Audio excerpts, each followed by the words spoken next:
శిశుపాలుని జన్మమే శాపగంధముతో నిండి ఉన్నది.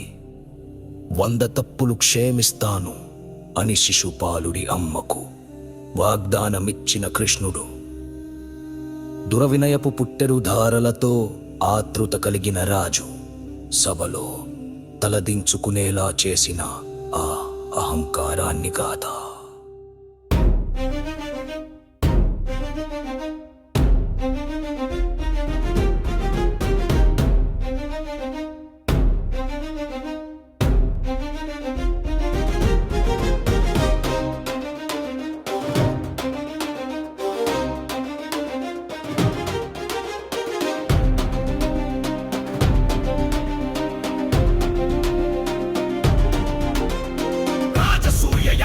చోటు చేసుకున్న ఘట్టం ఓ వింశ వర్షం ధర్మమూర్తి కృష్ణుని గొప్పతనాన్ని చూసి కడగండ్లు కురిపించే భీముడు మౌనమై నిత్యత్వాన్ని గౌరవించగా శిశుపాలుడు మర్మగాథ. విష్ణువు ముఖం మీదే అపవాదం పలికిన మాయరాజమానికి న్యాయానికి పైగా నిలబడిన వారి ఎద్దేవా చేసిన వాడు అన్నింటిని భరించిన కృష్ణుడు నవ్వుతో ప్రశాంతంగా ఉన్నాడు.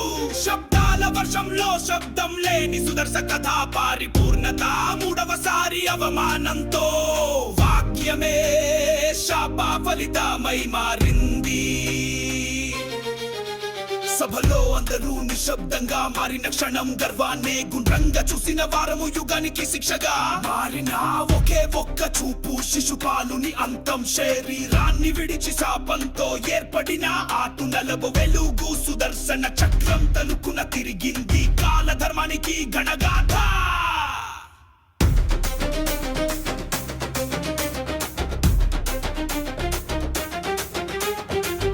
కళ్ళలో జుగుప్స యుధిష్ఠిరుని కళ్ళలో నిరాశ భీష్ముని హృదయం నిశ్శబ్దంతో కదిన ఘడియ ధర్మరాజు ఆశ్చర్యంతో చూసిన తీరంగా కృష్ణుని తీర్పు శిష్టులకే కాదుష్టులకు తగిన గుణపాఠంగా నిలిచింది. శిశుపాలుని సంకారానికి ఆఖరి గుడ్డు మిగిలిన క్షణం అతని కళ్ళలో నీవు దేవుడివా అని చిగురించే సందేహం.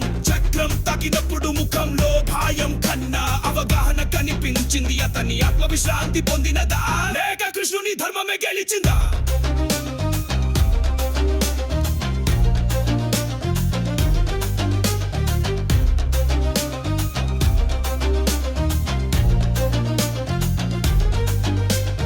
పారిజాత పూల మాదిరి కృష్ణుని తీర్పు మృదువైనదే కానీ పదునైనది. శిశుపాలుని గొంతు లోపలే ఆగిపోయిన శబ్దాల భారం కృష్ణుని సంబోధనాలు ధర్మ విధానాలు ప్రతిబింబించే న్యాయ శబ్దం అతని తీర్పు కాలయంత్రంలో శాశ్వతంగా చెబుతూనే ఉంటుంది.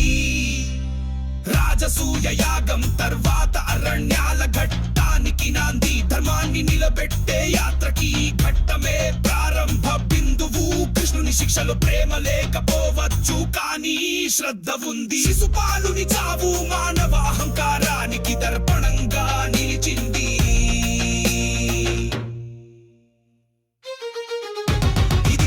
శిక్ష గాథ కాదు క్షమా పరిమితికి చేరుకున్నది ఘట్టం. కృష్ణుడు చూపిన తీర్పు విధి వేదనకు న్యాయం చెబుతుంది. శిశుపాలుని నామం దుష్టుల కథలో ఓ జ్ఞాపకశిల. ఇది సుదర్శన తీర్పు ధర్మానికి శిరోమణి చేసిన శ్రీకృష్ణుని కరుణా గాథ.